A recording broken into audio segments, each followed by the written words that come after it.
अपने बुजुर्ग और गांव के लोगों से मिलने का मौका मिला था। वो जो चुनाव का परिणाम जब आया था तो देश के लोग जान गए थे कि गुन्नौर कहाँ है। गुन्नौर की जनता ने रिकॉर्ड मतों से नेताजी को जिताया था और शायद वो जीत उस समय की आज तक कोई नेता नहीं छू पाया। ये गुन्नौर के हमारे लोगों का दिल से प्यार नेताजी के प्रति था। नेताजी जहां गुन्नौर वो अपने लोगों के परिवार का मानते थे, हम समाजवादी पार्टी के लोग वही रिश्ता आपसे मानते हैं। हमारा आपका वही रिश्ता है जो नेताजी ने बनाया था। इसलिए हम आपको भरोसा दिलाते हैं कि नेताजी जो विरासत में हम लोगों को समाजवादी आंदोलन देके गए हैं, इस आंदोलन को आपके सहयोग और आशीर्वाद से और ऊंचाई तक पहुंचाने का काम करेंगे। वैसे बदायूं लोकसभा की सभी विधानसभाएं एक तरफ और गुन्नौर विधानसभा एक तरफ। अगर गुन्नौर की जनता फैसला ले ले और मन बना ले तो बताओ कितने वोटों से आप लोग जिताओगे? शायद पूरे प्रदेश में ऐसी कोई विधानसभा नहीं होगी, जितने एकाध तो हो सकता है हो, लेकिन मैं समझता हूं प्रदेश की जीतों में जब गिनती होगी सबसे बड़ी जीत की, तो मैं समझता हूं गुन्नौर का भी नाम उसमें दर्ज होगा इस बार लोकसभा के चुनाव। आदित्य यादव आपके प्रत्याशी है, नौजवान है और आदित्य का मतलब सूरज की रोशनी, और सूरज कभी किसी से भेदभाव नहीं करता है और रोशनी अपनी बराबर पहुंचाता है, किरणें उसकी बराबर पहुंचती हैं। आप चुनो इन्हें, ये आपका पूरा सम्मान करेंगे और किसी तरह का भेदभाव आपके बीच में कभी नहीं आने देंगे। जहां तक बीजेपी का सवाल है और उनके मुख्यमंत्री, उनकी बातें भी आपने सुनी होंगी। जब कभी भी विधानसभा में आपने उन्हें सुना होगा, जब वो चाचा के सामने खड़े होते तो उल्टा पुल्टा बोलने लगते। जब कभी विधानसभा में वो खड़े होते और चाचा को देखते तो उल्टा पुल्टा बोलने लगते। एक बार उससे हम लोगों ने सवाल पूछ लिया था किसी बात को लेकर के, और हम लोगों पे वो आरोप लगा रहे थे कि जब समाजवादियों की सरकार होती थी तो 46 में 56 एसडीएम यादव हो जाते थे। वो दिन और आज का दिन न जाने कितनी बार हम लोगों ने उससे पूछा उनसे कि वो 46 में 56 वाली सूची कब लाओगे। आज तक 46 में 56 वाली सूची नहीं देख पाए। बताओ हम और आपको बदनाम ये करते हैं कि नहीं करते हैं? बदनाम हम लोग को करते हैं। आपने देखा होगा हमारे मुख्यमंत्री जी एक दिन योगा करने निकले थे और कहते थे कि हम सुबह 4 बजे उठ करके योगा करते हैं। अभी कुछ दिन पहले आपने देखा होगा टीवी का कैमरा लगा करके और लाइव करना चाहते थे अपना योगा। जब वो एक टांग पे खड़े हुए थे तो बताओ कैसे डगमगा रहे थे, देखा था। और फिर इन बीजेपी वालों को केवल उत्तर प्रदेश की सरकार के 7 साल का हिसाब नहीं देना है, दिल्ली वालों को अपने 10 साल का भी हिसाब देना है। बताओ गुन्नौर के भाई बहनों, इन्होंने 17 साल की सरकार में गुन्नौर के क्षेत्र का विकास रोका कि नहीं रोका?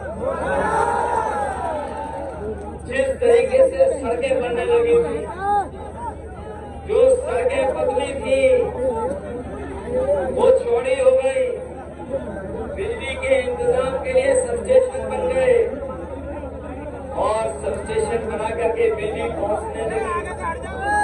लेकिन जैसे ही बीजेपी की सरकार आई, इन्होंने बिजली पहुंचाना भी कम कर दिया, मीटर लगवा दिए और कभी हमारे बात के ऊपर FIR लिखा देते हैं। FIR तो लिख पाते ही है, जब बिजली का बिल आता है तो बताओ हमें आपको करंट लग रहा कि नहीं लग रहा? जो समाजवादी लोग फ्री बिजली सिंचाई देना चाहते थे, इन्होंने महंगा कर दिया और हर चीज की महंगाई कर दी। हमारे किसानों को भरोसा दिलाया दोगुनी कर दी। हमारे किसान भाइयों के परिवार के लोग खड़े हैं। बताओ पिछले 10 साल में क्या किसानों की आय दोगुनी हो गई? किसी भी फसल की पैदावार की आय नहीं बढ़ने दी और अगर आय बढ़ी तो इन्होंने महंगाई बढ़ा करके हमारे किसानों को गरीबों की महंगाई बढ़ती चली जा रही है। डीजल पेट्रोल तो महंगा हुआ ही हुआ है, जरूरत का सामान महंगा हो गया, हमारे किसानों की लागत बढ़ गई और लागत बढ़ने के साथ साथ इन्होंने बोरी की चोरी भी शुरू कर दी है। जो खाद मिलती है बोरी की, बताओ बोरी में से चोरी हो गई कि नहीं हो गई? पहले 5 किलो चुराया और अगर सुनने में आया कि 5 किलो और निकाल दिया इन्होंने। कभी आपने सोचा ये बोरी की चोरी कहां से सीखी इन्होंने? ये जो बोरी की चोरी है, इन्होंने बाजार में से पार्ले जी बिस्किट के पैकेट से सीखी है। हमारे लोग जानते होंगे, पहले पार्ले जी का बिस्किट पैकेट इतना बड़ा आता था। बताओ इतना बड़ा आता था पहले कि नहीं?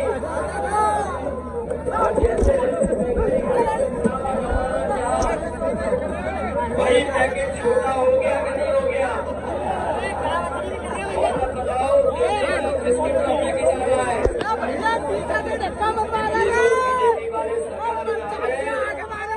एक बिस्किट का पैकेट, एक बिस्किट का पैकेट।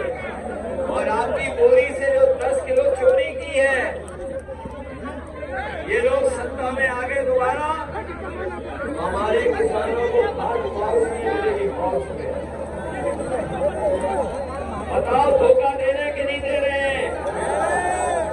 ये हमारे नौजवान, मैं देखता हूँ इनकी बाजू की ताकत, अपनी बाजू की ताकत से ऊपर कर जाते हैं। ये ताकत रही, ये बहादुरी उनकी। ये नौजवान फौज में जाकर के देश की सेवा करना चाहता था, लेकिन इन्होंने फौज की भर्ती को कम कर दिया और फौज की भर्ती को कम तो किया ही किया और अग्निवीर जैसी व्यवस्था भी ले आए। बताओ नौजवानों, अग्निवीर व्यवस्था जो 4 साल की है, हम समाज वाले लोग कभी स्वीकार नहीं कर सकते। हम आपको भरोसा दिला के जा रहे हैं, जब भी सरकार बनेगी समाजवादी पार्टी इंडिया गठबंधन की, हम लोग अग्निवीर व्यवस्था को खत्म कर करके पहले ये जहां हमारे नौजवानों को धोखा दे रहे हैं, अग्निवीर व्यवस्था लागू कर करके देश की सुरक्षा से खिलवाड़ कर रहे हैं। वहीं इनकी सरकार में हर परीक्षा का पेपर लीक हो गया। क्या मुख्यमंत्री जी आए, कभी बताया कि पेपर लीक क्यों हुआ? नहीं बता पा रहे। ये नौजवान जानते होंगे, परीक्षा के लिए तैयारी की, मेहनत की, कोचिंग की इन्होंने, परीक्षा लिख करके आए और जब वो घर लौट करके पहुंचे तो पता लगा परीक्षा का पेपर लीक हो गया। बताओ पेपर लीक हुए कि नहीं हुए? अब तक 10 से ज्यादा पेपर लीक हो चुके हैं और पेपर लीक की वजह से उत्तर प्रदेश के 60 लाख बच्चों का भविष्य अंधकार में डाल दिया। ये 60 लाख नौजवान तो इनके खिलाफ खड़े ही हैं। इन 60 लाख बच्चों के साथ साथ इनके माँ बाप भी खड़े हैं। और अगर हम हिसाब किताब लगा लें कि अगर एक परिवार के 30 सदस्य जो परीक्षा देने गए थे उन बेटे बेटियों के माँ बाप, तो एक परिवार में अगर 3 लोग नाराज हैं, ऐसे 60 लाख नौजवान हैं, 3 का गुणा अगर हम 60 से कर देंगे तो 1,80,00,000 लोग नाराज हैं। यही 1,80,00,000 को हम अगर 80 लोकसभाओं से भाग दे देंगे तो हर लोकसभा में इनके खिलाफ 2,25,000 वोट हो गया है। बताओ ये सरकार कैसे बचा पाएंगे? क्या ये सरकार बचा लेंगे? जहां पर किसान और नौजवान नाराज हो तो कैसे बचा पाएंगे सरकार? कभी कभी हम कहते हैं कि ये हम लोगों ने एम्बुलेंस बनाई थी, गरीबों की मदद के लिए गांव में पहुंच जाती थी, आपको अस्पताल छोड़ के आती थी, एम्बुलेंस खराब कर दी इन्होंने। ये हमारे पुलिस के भाई लोग हैं, इनके लिए भी हम लोगों ने 100 नंबर वाली व्यवस्था की थी, 100 नंबर व्यवस्था खराब कर दी। 100 नंबर 112 जब से हुआ है, जब से नंबर बढ़ाया सरकार ने 100 से 112, हमारे पुलिस के भाइयों को भी लगा कि उन्हें भी रेट बढ़ा लेना चाहिए। बताओ रेट बढ़ गया कि नहीं बढ़ गया? और एक चीज और हम बता दें आपको, ये हमारे पुलिस के भाई लोग भी मनी मन आपके साथ हैं, क्योंकि वो जानते हैं कि अभी तो फौज की नौकरी 4 साल हुई, अगर बीजेपी वाले आ गए तो इन खाकी वाले भाइयों की 3 साल की नौकरी कर देंगे। कभी कभी ये प्रेस के लोग पूछते हैं कि कैसे कर देंगे, ये कैसे संभव है? मैं अपने प्रेस के साथियों से कहता हूं, बताओ कि आपको पता था कि अग्निवीर 4 साल की नौकरी हो जाएगी? क्या हमारे प्रेस के भाइयों को पता था कि जहाज बिक जाएंगे? क्या हमारे प्रेस के भाइयों को पता था कि पानी का जहाज बिक जाएगा? क्या आपको पता था कि आधी रात में नोटबंदी हो जाएगी? तो जब आपको नहीं पता था, जब 4 साल की तो 3 साल की भी नौकरी हो जाएगी। इसलिए सावधान हो कि नहीं सावधान हो आप लोग? ये न केवल संविधान के खिलाफ है, संविधान को तो खत्म करना ही चाहते हैं भाई, ये हम लोगों की जान भी लेना चाहते हैं। बताओ उन्होंने वैक्सीन लगवा दी सबको कि नहीं लगवा दी? बताओ वैक्सीन लगवाई इन्होंने, लेकिन हम जानते थे कि बीजेपी वाले कुछ भी कर सकते हैं, हमने वैक्सीन नहीं लगवाई। हमारे जैसे कुछ होंगे साथी जिन्होंने वैक्सीन नहीं लगाई, और उन्होंने वैक्सीन लगाई, अखबार पढ़ लिया होगा कि अब इनको हार्ट अटैक हो सकता है, इनको कोई बीमारी आ सकती है। अब सरकार की जिम्मेदारी बनती है कि जिन्होंने वैक्सीन फ्री लगवाई, हमारे गरीब लोगों की पूरी जांच भी फ्री कराएं और ईसीजी भी फ्री कराएं, जिससे हमें भरोसा हो जाए कि हमारे कोई शरीर में बीमारी नहीं है। ये सरकार के लोगों ने लगवाई वैक्सीन, और वो भी आपने पढ़ लिया होगा, इलेक्टोरल बॉन्ड से इन्होंने पैसे वसूल लिए, सबसे बड़े बड़े उद्योगपतियों से पैसे वसूल लिए, बड़े बड़े कारोबारियों से पैसे वसूल लिए, जो मीट का कारोबार करते थे उससे भी पैसा वसूला, ये जो दवाई वाली कंपनियां हैं इनसे भी पैसा वसूला। बताओ दवाई महंगी हो गई कि नहीं होगी? अगर आप अपने पेट के दर्द की दवा लेने जाते होगे तो बताओ महंगी हो गई पहले से कि नहीं हो गई?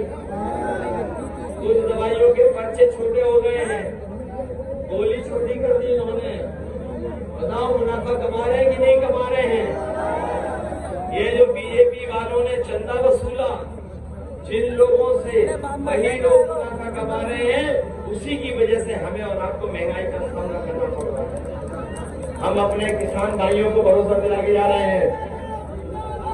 ये लोग जो सपना दिखा रहे हैं विकसित भारत का, ये विकसित भारत तभी होगा जब हमारा गांव और गरीब और किसान खुशहाल होगा। इंडिया गठबंधन और समाजवादी पार्टी ने तय किया है, दिल्ली में सरकार बनने जा रही है। अभी तो उन्होंने उद्योगपतियों का कर्ज माफ किया है 16 लाख करोड़। ये इंडिया गठबंधन और समाजवादी लोग जीतेंगे तो अपने किसानों का कर्ज माफ होगा। इसलिए कर्ज माफ करना चाहते हैं कि बीजेपी वालों ने बड़े बड़े उद्योगपतियों का कर्ज माफ किया, और जब कानून बनाया कर्ज माफ का तो कानून और नियम ये बनाया कि 5 करोड़ से ऊपर जिनका कर्ज है उनका कर्ज माफ होगा। उन्होंने बड़े बड़े लोगों का कर्ज माफ कर दिया। वो जानते हैं हमारे गरीब, हमारे गांव में रहने वाले लोग, उनका लाखों में कर्जा है, करोड़ों में कर्जा नहीं है। इसलिए 5 करोड़ से ऊपर वालों का कर्ज माफ किया है। हम आपको भरोसा दिलाते हैं कि अपने गरीबों का, लाखों लाख किसान भाइयों का जो कर्ज है उसको माफ कराने का काम करेंगे। ये लोग जो वोट लेने के लिए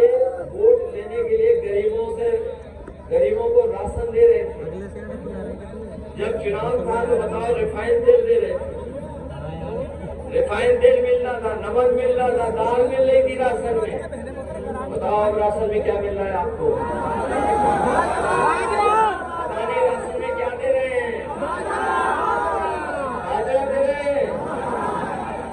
और मुझे लगता है बाजरा इसलिए दे रहे हैं कि वो ज्यादा पौष्टिक होता है। अपने गरीबों को कह के जा रहे हैं राशन की गुणवत्ता बढ़ाएंगे, अच्छी करेंगे, और जिस तरीके से संपन्न लोग, बड़े लोग पौष्टिक और पैकेज वाला आटा खाते बाजार से खरीद के, हम अपने गरीबों को राशन गुणवत्ता का देंगे और साथ में पैकेट का आटे के साथ साथ डाटा भी फ्री दिलाने का काम हम लोग करेंगे।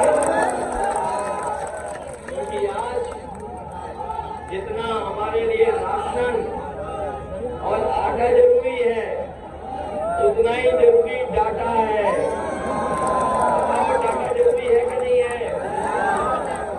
क्योंकि डाटा मिल जाएगा तो हमारा कंप्यूटर और मोबाइल भी चल जाएगा।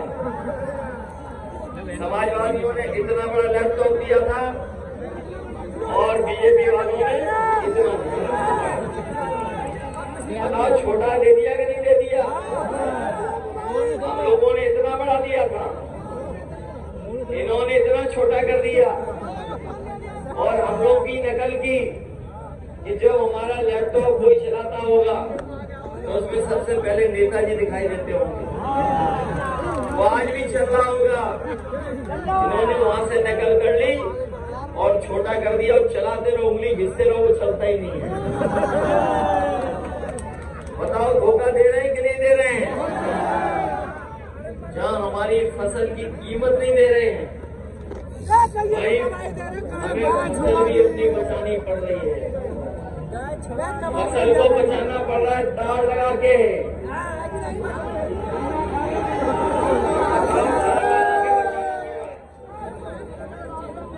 इसलिए हम आपसे कह करके जा रहे हैं कि बीजेपी वाले हारने जा रहे हैं। लोग जो संविधान बदलना चाहते हैं, बाबा साहब भीमराव अम्बेडकर जी का संविधान, ये कन्नौर की जनता उनको बदलने का काम करेगी। इन्होंने जो होर्डिंग पे बड़े बड़े डबल इंजन की फोटो लगाई है, सुना है कुछ जगह एक इंजन गायब है, केवल एक इंजन लगा है। सरकार बनने जा रही है, दूसरा इंजन भी गायब हो जाएगा। इसलिए संविधान बचेगा तो हमारा आपका सम्मान बचेगा। संविधान बचेगा तो हमें आपको आरक्षण मिलेगा। सम्मान, आरक्षण और अधिकार दिलाने का काम अगर कोई करता है तो हमारा बाबा साहब भीमराव अम्बेडकर जी का दिया हुआ संविधान। बताओ, संविधान बचाओगे और संविधान बचेगा तो हमारे वोट का अधिकार भी बचेगा, नहीं तो ये हमारे एक वोट डालने का अधिकार भी छीन देंगे। ये देश सावधान हो गए मतदान के दिन, अपने बूथ की रक्षा करोगे आप, अपने बूथ की रक्षा करना।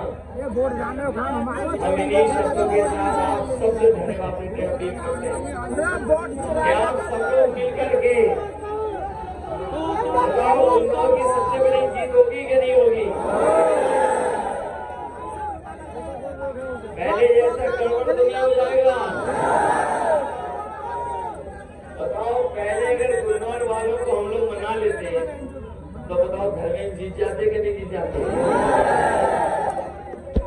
अगर हमें पता होता कि आपस में कुछ मामला है, बताओ हर चीज को भुला दोगे आप कि नहीं भुलाओगे?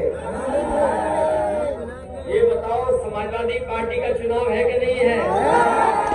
संविधान बचाने का चुनाव है कि नहीं है? और हम लोग सब कुछ भूल करके बताओ गठबंधन कर लिया कि नहीं?